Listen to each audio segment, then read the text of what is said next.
Come on. Evan can't greet you right now because he doesn't have a speaking valve on. So he can't say anything. But anyway, as you can see, he is finished with the shaking, and I've removed the shaker vest from his torso. And he just finished with his nebulizer. Usually it takes about 30 minutes for it to complete its course. So he has hopefully shaken the secretions in his lungs and hopefully sort of diluted them by applying that vapor. So now the challenge is to get them out. So what we do to accomplish that task is to use this piece of equipment, which is a cough assist machine. Evan cannot cough sufficiently to bring up secretions like you or I could easily do just by coughing or clearing our throat, and so a machine has to kind of do this for him. It generates a cough for him. It very quickly fills his lungs with air, and then it very quickly withdraws that air, simulating a cough. For whatever technical reasons, I don't know why, but you cannot see the screen on here, but there's an obvious on-off button, and then when it's turned on, you have to hit the therapy button in order for it to work. And then up here to this side, you probably can't see it very well, but there's a lever that's got positive and negative. Positive is we're putting air into his lungs, and there's a timer right here, and again you can't see this, but we want to put air in his lungs for about 2 to 2.5 seconds, and then very quickly we're going to push it toward the minus to withdraw that air.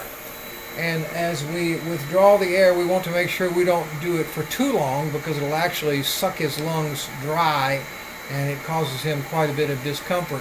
So somewhere around still 2 seconds, but as we come to the end of that 2-second withdrawal of air, we kind of pull the cough assist from off of his trach and allow the secretions to be sucked into the tube. Now I'm going to kind of demonstrate that, and then maybe we'll talk more about it later on. First thing I'm going to have to do is kind of get ready. So I'll get this is the end of the cough assist machine. This is the hose, and this will go right over his trach once I take this nebulizer gizmo off. So I'm going to take it off. I'm going to leave his cuff inflated, because if I don't, when he coughs, it won't be very productive. It'll just kind of come out of his mouth, the air coming out of his mouth, rather than go down in his lungs to pull the air out. So I'm going to push it positive for about 2.5 seconds or so, and then very quickly, and I don't know if you can see or not, but it has pulled out quite a bit of secretions. You can hopefully see in the tube there. And positive again, and negative, and sort of pull it out and allow it to continue to suck.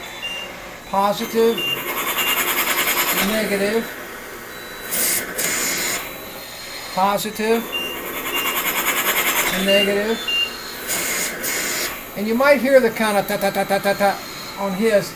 This has an oscillator feature that also serves the purpose of shaking his lungs. You can hear it when it goes in.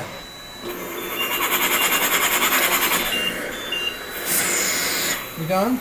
And Evan can pretty much tell you when he's finished with that. Turn it off. Now at this point, I've got to replace his normal suction catheter and his speaking valve. Now this is a very critical thing right here, because when you put, this is his normal attachment. This is the suction catheter. Why don't you breathe on that first?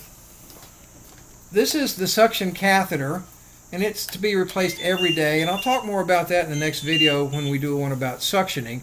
But this is what he wears all the time when he's not nebulizing, and this green piece on there is his speaking valve. It's very important to remember that when he has this apparatus on instead of the nebulizer apparatus, this cuff that we talked about, the balloon on his trach, has to be deflated. This speaking valve is a one-way valve that allows him to speak by forcing air over his vocal cords.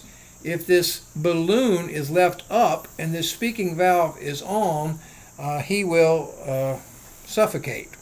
And we try to avoid that as much as we can, don't we, Evan? All right. So here's what we're going to do. I'm going to take this off, the nebulizer assembly, and then I'm going to replace it with this, but only after I deflate the cuff on his balloon. So So I deflated it. Take the syringe off.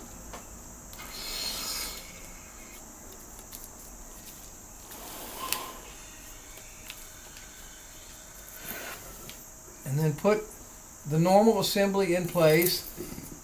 These little Velcro pieces are just there to kind of keep it from falling off. And now Evan can talk. Yes, I can. All right, and that's kind of it for the coughing. We do that, by the way, a lot throughout the day. Depending on the day, depending on the weather, there are lots of factors that go into it. He can cough as many as 30, 40, even 50 times a day. 3 or 4 at a time.